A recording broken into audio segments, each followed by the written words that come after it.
Welcome back to our new video. तो कैसे हो आप लोग ज़रूर बताना। और आज की कहानी एक ऐसे बच्चे की है जो मतलब बहुत परेशानी से मतलब मर के ज़िंदा हुआ है। तो ये स्टोरी मैं सुनाना चाहती हूँ, ठीक है। तो आप लोग प्लीज़ ध्यान से सुनिएगा और छोटे बच्चों को ध्यान रखिएगा, क्योंकि शहर में तो ऐसी बातें बहुत कम सुनने को मिलती है, लेकिन गांव में ये सब बातें बहुत ज़्यादा होती हैं। तो ये बात है हमारे जो घर के बगल में नेबर्स है ना, उनकी। तो उनके यहाँ पे एक न्यूबॉर्न बेबी हुआ था जो लड़का था। और आप लोगों ने ज़रूर सुना होगा कि लड़कों के लिए गांव में ज़्यादा होता है कि मतलब लड़की है तो सही है, नहीं है तब भी सही है, लेकिन लड़के के लिए प्राण देना पड़े ना, ज़िंदगी देनी पड़े तो भी देंगे, लेकिन लड़का होना चाहिए।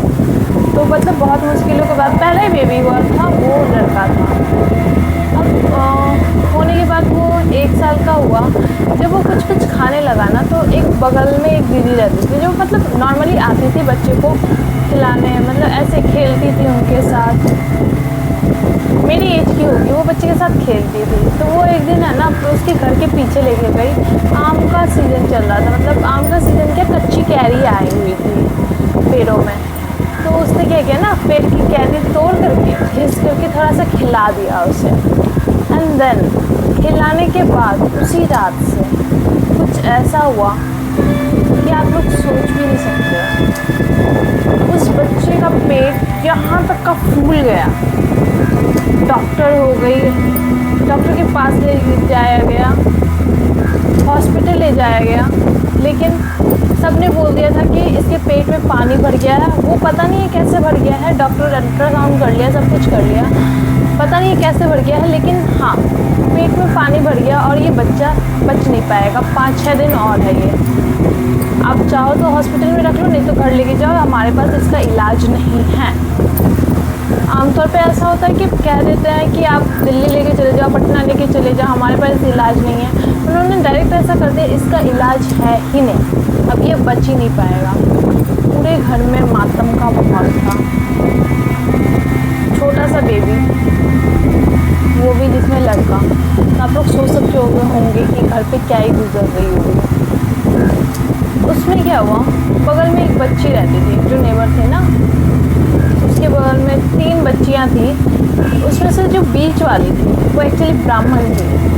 तो कहते हैं कि ब्राह्मण की जो बच्चियां होती हैं, जिन्हें मतलब जो अभी मैच्योर नहीं हुई हैं, तो वो है ना उनके शरीर में मतलब देवी का वास होता है, मतलब वो साक्षात देवी ही होती हैं। वैसे तो सारी बेटियां लक्ष्मी होती हैं, लेकिन कहते हैं कि ब्राह्मण की बेटियों को ज़्यादा मानते हैं, सब कुछ के लिए शुभ होता है। अब पता नहीं ये बात कितनी सच है कितनी नहीं, लेकिन आप लोग जो देख रहे हो, जो मैं बता रही हूँ, तो ये सुनिएगा आप। उनमें क्या होता था ना, ऐसी बात पूरे गांव में हल्ला हो गई थी कि इसके बेटे के साथ ऐसा हुआ। अब डॉक्टर ने बोला चांस नहीं है बचने का। जैसे ही शाम हुआ ना, उस लड़की ने, उस बच्ची ने देखा कि एक औरत है, यहाँ तक का घूंघट लिया है और मतलब उसके फेस नहीं दिख रहा है, बस साड़ी पहनी हुई है, लिपटी हुई है, ना हाथ दिख रहा है ना पैर दिख रहा है। और वो जहाँ पे बच्चा खेल रहा है वही खिड़की के सामने खड़ी है। वो जैसे देखती है वैसे वो गायब हो गई। वो है ना, वो बच्ची अपनी मम्मी को बताई। उसकी मम्मी ने एक चाटा जड़ के दिया कि एक तो दूसरे के फैमिली में ऐसी बातें हो रही हैं और तू है कि उसको मतलब, और उनके घर में ऐसी बात बोल करके तू और मतलब क्या सुनवाना चाहती है पूरे गांव में कि हम पागल हैं, तू पागल हो रही है। अब उस बच्ची ने बोला हो सकता हाँ आँख पर धोखा होगा। दूसरे दिन वो बच्ची शाम को सोई हुई थी। अब पता नहीं उससे क्या हुआ, वो अचानक से उठी और वहीं पे गई जाके बैठी बाहर चौकी पे, जहाँ से उसका दिखता था, फेस टू फेस दिखता था। वहाँ पे देखिए वो फिर से था। फिर से उसकी मम्मी ने, उसने अपनी मम्मी को बोला, तो बोलती तू पागल वागल हो गई है क्या, एक के घर में ऐसा बात हो रहा है और तू मतलब अनगढ़ंत कहानी बना रही है, तो कुछ देख लेती है, सुन लेती है और फिर बोलने लगती है। इस बार बोली ना पक्का मार खाएगी। वो बच्ची बोली यार मैं सच बोलती हूँ, पता नहीं क्यों मेरी मम्मी मुझे ऐसे कहती है।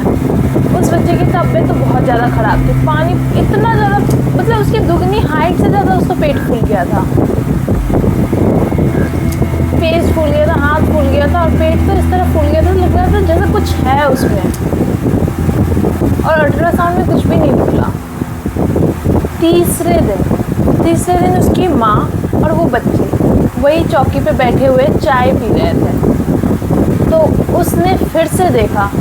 अब इस बार उसकी माँ बगल में थी तो उसने दिखाया। गाइस मुझे है ना पता नहीं क्यों मुझे डर लगता रहता है, आप लोगों से बता तो देती हूँ मैं, लेकिन मुझे डर लगता रहता है क्योंकि अंधेरे रूम में बता रही हूँ ना, थोड़ा सा फ्लैश लाइट ऑन है ताकि आपको मेरा फेस दिखे। चलिए कहानी पे आते हैं वापस। तो उसने अपनी माँ को दिखाया वो चीज़। अब उसकी माँ भी देखे कि एक औरत इतने घूंघट लेकर के खड़ी है। अब तो उसकी हालत ख़राब हो गई। उसने सोचा कि अब मैं ऐसे भरे माहौल में बताऊँ तो बताऊँ कैसे, लेकिन उसकी माँ ने सोचा कि नहीं, अगर नहीं बताऊँगी तो हो सकता है बच्चा हमारे ऊपर हो कि शायद हम बचा पाए उस बच्चे को। उस बच्चे की माँ को जो आंटी थी वो गई और बोली कि देखिए मुझे नहीं पता आप क्या समझेंगे नहीं समझेंगे, लेकिन मैंने जो देखा है अपनी आँखों से वो मैं आपको बता रही हूँ कि मेरी बच्ची 2 दिन से देख रही है वहाँ पे खिड़की के पास किसी को खड़े, और कल मैंने भी देखा है। और उसकी माँ ने बोला मुझे भी ऐसा लग रहा है कि गांव में है ना वॉशरूम घर के पीछे होते हैं। तो उसकी माँ ने बोला कि हाँ मैं भी वॉशरूम में जाती हूँ ना, तो वो वॉशरूम बहुत भारी भारी सा लगता है, ऐसा लगता है कि कोई वॉशरूम में बैठा हुआ है, पूरा काला, अजीब से नेगेटिव वाइब आती है। बच्चे की माँ ने अपनी सास को ये सारी बातें बताई और बोली कि कुछ कीजिए वरना मैं मर जाऊँगी। न्यूबॉर्न बेबी, माँ है, दर्द तो होता ही है। उसने बोला अब मुझे डॉक्टर के पास नहीं जाना, आप कोई अच्छे बाबा को बुलाइए, कोई पंडित जी को बुलाइए, कोई तांत्रिक को बुलाइए, कहीं से भी बुलाइए, लेकिन बुलाइए आप। अब उनकी माँ का एक ध्यान गया कि उनके एक पंडित जी थे जो मतलब उनके अंदर है ना भगवान आते थे, भगवान जैसे कुल देवी देवता आप लोग जानते होंगे वो आते थे, तो उनको बुलाया गया। वो आए, शाम को कुछ मंत्र पढ़ी गई और मतलब उन्होंने कुछ पढ़ के इतनी तेज़ ज़मीन में हाथ फेंका कि ज़मीन इतने दूर फट सा गया। और पंडित जी को देख के आप बताओगे नहीं, इतने पतले दुबले पंडित जी, इतने पतले दुबले, और जिन्होंने हाथ मारा तो वो ज़मीन फट गया। बच्चे को एक रक्षा सूत्र दिया और कहा कि इसके ऊपर कोई एक आपके गांव में ही एक ऐसी बुढ़िया है जो चाहती थी कि वो बच्चे का प्राण ले ले ताकि वो और ज़्यादा शक्तिशाली हो जाए। इस वजह से वो आम में कुछ किया हुआ था और उस बच्ची ने गलती से खिला दिया आपके बच्चे को। तो उस औरत के बारे में तो नहीं पता चला कि वो कौन है, लेकिन जो चीज़ आई हुई थी, जो नेगेटिव चीज़ आई हुई थी, उसको उस पंडित जी ने भगा दिया। तो गाइस मैं हमेशा कहूँगी कि बच्चे को अकेला ना छोड़े, चाहे वो शहर हो या गांव हो, क्योंकि नेगेटिव जो भी चीज़ें होती हैं ना, वो जो कमज़ोर शरीर होती है उसके ऊपर ज़्यादा हानि होती है, चाहे वो बच्चे हो, बूढ़े हो या कोई